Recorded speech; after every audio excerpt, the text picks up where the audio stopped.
I mean, he's like on everybody's stuff. Just what a big support he is. Gosh, amazing. All right, we got Michael Pam up next. He got this 8x10. Okay. You're up, Michael. Hi. Well, hi, Michael. How are you? I'm doing good. Yeah. And you know what? We actually met.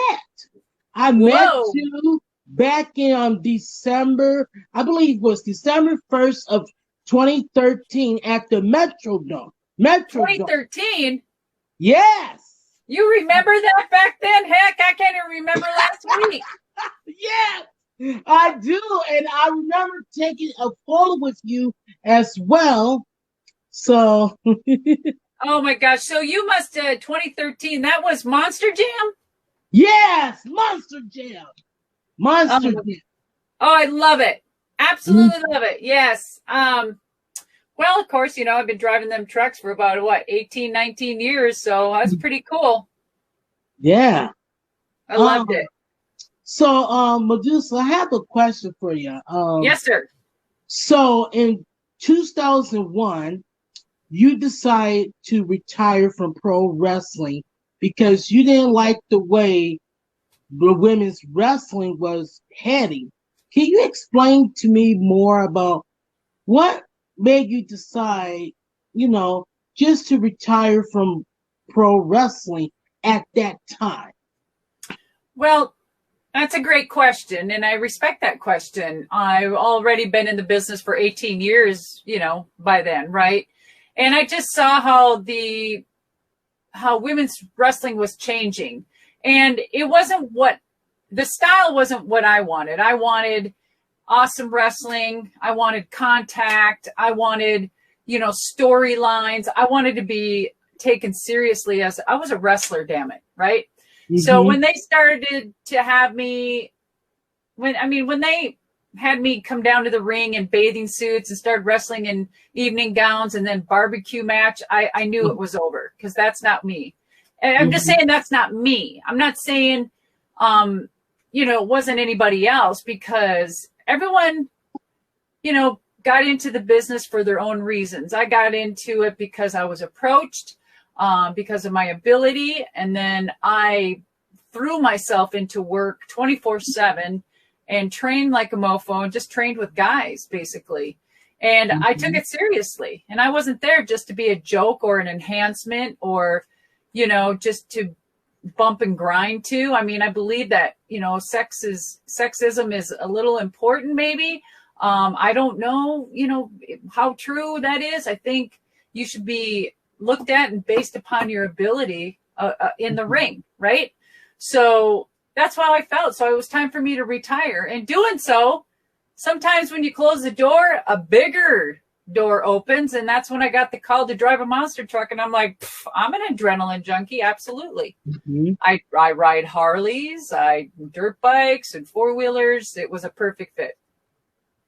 And my final question to you is, before my time is up, is how did you feel about getting inducted into the WWE Hall of Fame? Well, I mean, I was in a driver's meeting for racing right before a huge race, and I kept on getting texts and stuff, and, you know, and I thought it was a rib or joke or a fan got my number by accident or something. And when I finally got, you know, when I did speak to them, it was a shoot. So, I mean, there's some really good stories about all that because I just signed my publishing deal and my biography will be out in the fall of 2022.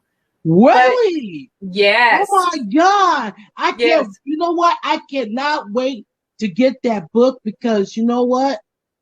Once that's out, I'm buying it. Oh, you sign it too, you know. I hope I see you and I can sign it in person. That would be great. Yeah. And then I can get that photo of you. yes. But anyway, I just anyway, so monster trucks were, I don't even know where we were, but yes. Anyway, that's why I chose. Sometimes you have to know when it's time to move on. You know what I mean? And so when I got inducted in the Hall of Fame, I was more scared going in to the Hall of Fame than I ever was because wrestling changed. everything changed, and I didn't know how they were. I didn't know if they were how they were going to perceive me. I didn't know if there's a lot of hate because of my title incident or anything like that. But but you know, that's a whole nother story. We don't have time for that one yet. But I mean, when I got there, the women were the most loving, and so I mean, they just had their open arms, and they were so kind to me. And Natalia was the best, and Nikki and Bree were so good. Paige, I mean, and AJ Lee. Oh my God, all of these girls, and Lana, and and Bailey was so cute, and Sasha, and they were just coming up on the ranks, you know. And Charlotte, I mean, all of these kids were so amazing to me, and I thought it was incredible. So yeah. All right. Okay, if you can sign my 8x10 photo to Michael Pam, and then you can put whatever name you want to, okay? All right. So what I did is you wanted it to Michael, right? Yeah. Okay. So I signed it to Michael, and I signed Madusa and Alundra Blaze. Thank you. Thank you, Madusa. You're welcome. Love you, okay? I love you. Thank you. Big Dave, Dave Gold, thank you for bringing Madusa on, because this is like my second time meeting her.